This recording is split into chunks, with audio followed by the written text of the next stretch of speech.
Tony D and Little Joan with a screenwriter's rant on Dark Matter, starring Joel Edgerton and Jennifer Connelly as, well, it's a multiverse thing. I know. Smash like and subscribe. Thank you for smash liking and subscribing. Check out my books. The links are in the description. Comedy Heart in South Jersey. It's the Pineys, books 1 through 14, available at Amazon.com. Don't forget, Kindle Unlimited is free. Here's the problem with doing the multiverse stuff, and I've talked about this before. The first thing you need is you need to establish a really good baseline. Now, this is based on a book, I think. So the baseline's pretty solid. He's a man who's got everything. He's got Jennifer Connelly as a wife. He's got a son. He's got a great life. Another version of him from a different dimension invents the machine that allows him to travel to different versions of Earths, and so he comes and steals his life. So now he's trapped in his universe with his wife, who ain't too shabby, by the way.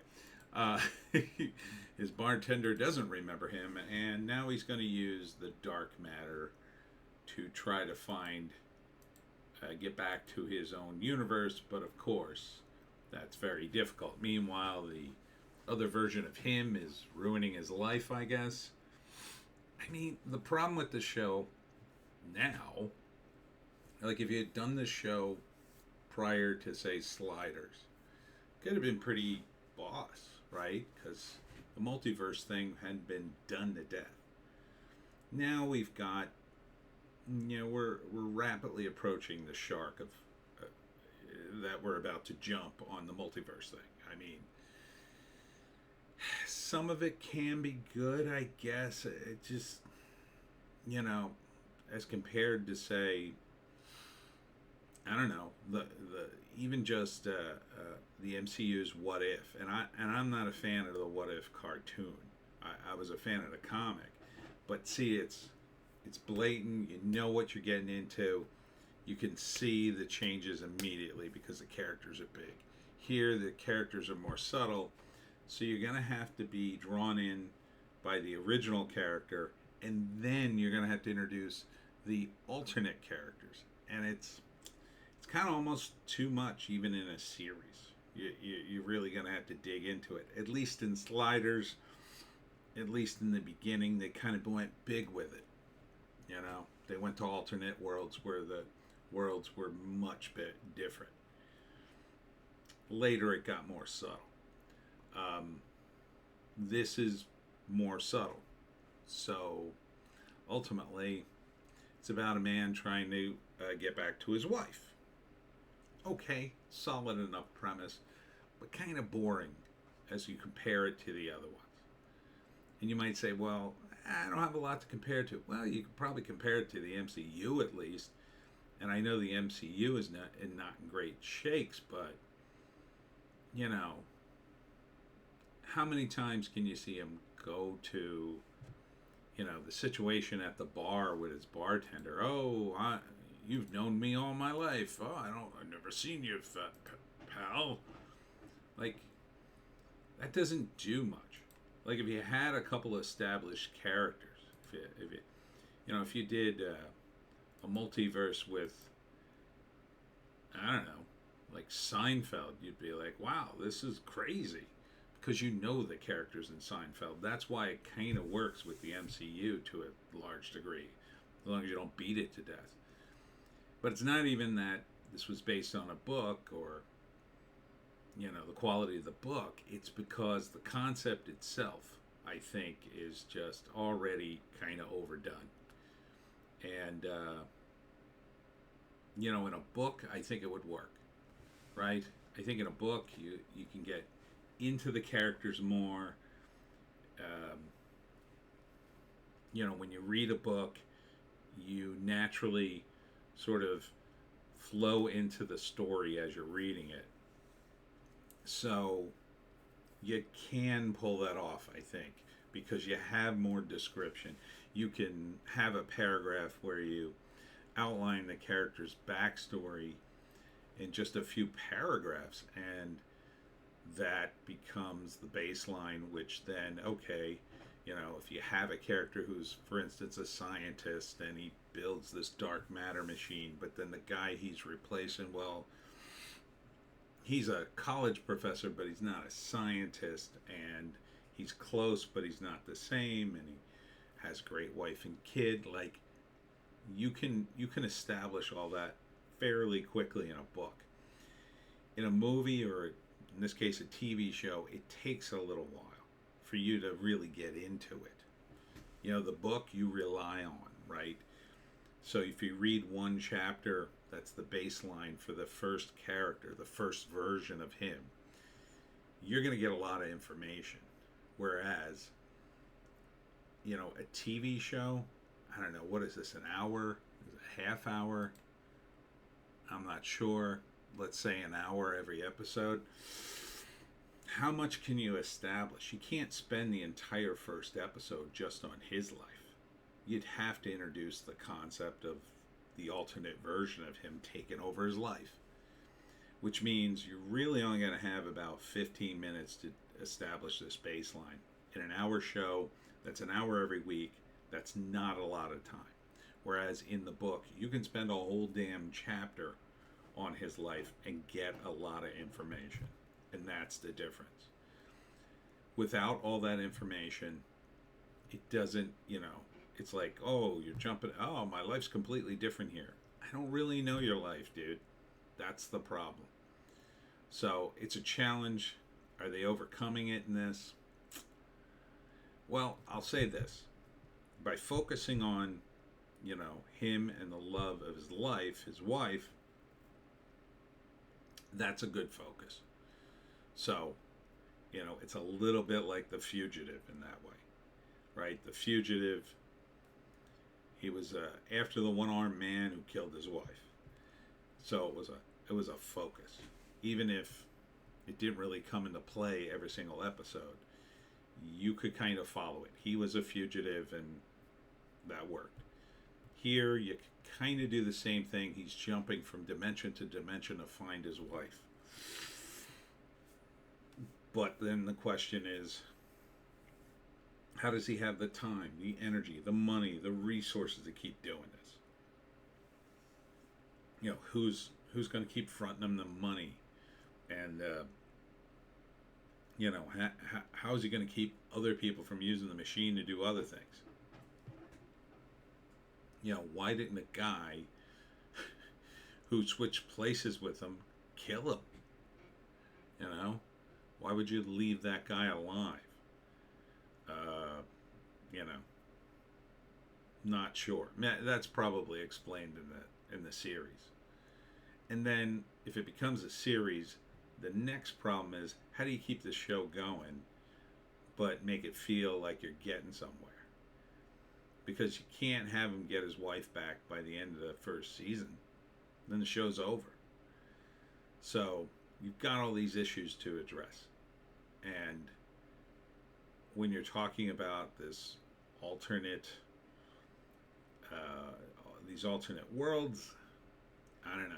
Now there's some big moments in the trailer. They go to an alternate world that's frozen, an alternate world where all the skyscrapers are collapsing. So that looks interesting. Starts on May 8th. While at the same time, Jennifer Connelly's figuring out he's not the man she married. I don't know if you can keep this up. I don't know if you can keep this up and make it interesting in a TV show. But here's some comments. I love the book. I think Joel Edgerton makes a really good choice. Yeah, he's good in the lead, it seems. Jennifer Connelly defies aging. She certainly does. Another reason to watch the show. Somebody writes Connelly, heart. So, yeah. Let's see what the negative comments are, though, at the bottom.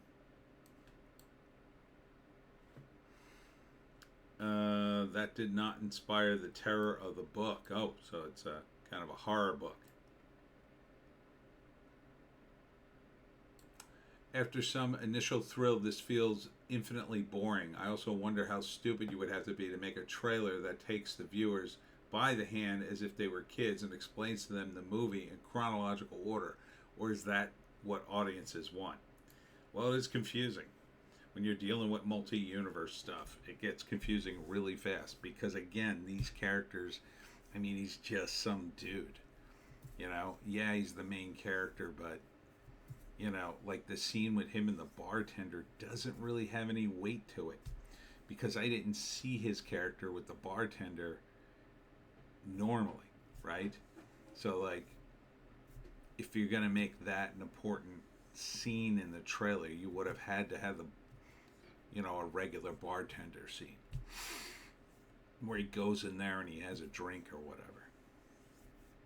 And is this a movie or a TV show? I thought it was a TV show. It's on Apple TV. Let's see. Dark Matter. Jennifer Connelly.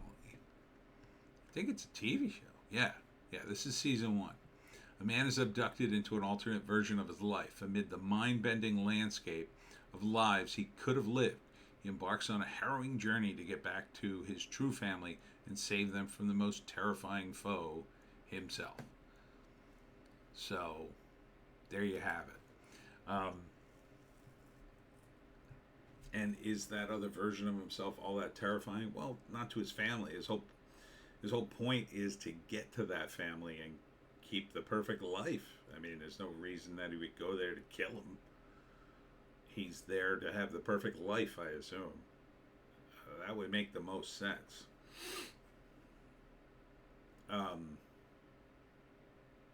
So it's going to keep cutting back and forth between Jennifer Connelly living with the evil version of him and Joel Edgerton, the good version, running around the multiverse.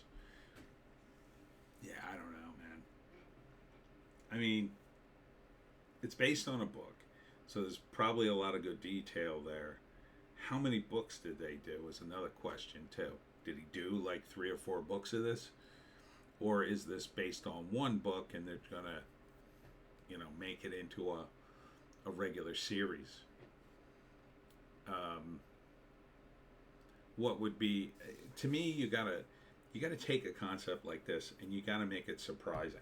What would surprise the hell out of me if you did this, right? If it was really surprising, is if he gets back relatively early in the first season, like he figures it out, and then maybe he kidnaps the family to another universe, and now it's like they're jumping to all kinds of universes. That could be interesting. It would be surprising, because what I would expect from TV writers is the first season he's stumbling around in alternate universes while the bad guy is messing around with his wife and she's slowly figuring it out. And that's another thing. Like, we know as the audience, he's the bad guy. So, like, watching Jennifer Connelly struggle with that, oh, he's changed. Like, that's not really much. It doesn't really do anything for you because you already know what the deal is. So, maybe if he gets back, like, I don't know, if there's 10 episodes, by episode 5 he's already back, that would change the math a little bit. And then he's got to chase him across multiple dimensions to save Jennifer or his kid or whatever. I'm sure there'd be a reason, but that to me would be more interesting than building it up to season 1 and then either he gets back, show's over, or he doesn't get back and they stretch it another season. Like, hard to tell. But I don't know, man. The multiverse stuff, I mean, don't get me wrong, I like it. I really do. I like that concept. But when the characters, it just feels like Joel Edgerton's just a guy. I'm seeing alternate versions of just another guy. Like, I want to see big other versions of him. Is that in the book? I mean, people say they like the book. So maybe it's good. I don't know. Would I watch it? Yeah, I would check it out. I would check out the first episode. I would give it a chance. And I would definitely enjoy it because Jennifer Connelly's walking around in it. So, you know, that doesn't hurt. It doesn't hurt at all. So, I don't know. May 8th, Dark Matter. As long as the wind up's not too big, like, get to it. Let Jennifer Connelly figure it out in the first episode and, you know, move it along, I would say. You keep it fast paced. You follow the book, even if that means the show's over in a season. Okay. Okay, I think it could work. There, I talked myself into it. And that's it for me, Tony D. And Little Joan. Check us out on Odysee, Bitchute, and Rumble for more bass takes. If you can find a more bass take, I say, take it. On Saturday, I will be at the Burlington County Library from 10 to 3 for the Burlington County Book Fest. Then at 5 o'clock, I will be at the Cumberland County Historical Society in Greenwich, New Jersey, at 5 o'clock for my talk on how to hunt the Jersey Devil. Then on Sunday from 11 to 3, I'll be at the Hamilton Book Trader. Hope to see you there. We'll see you in the next one.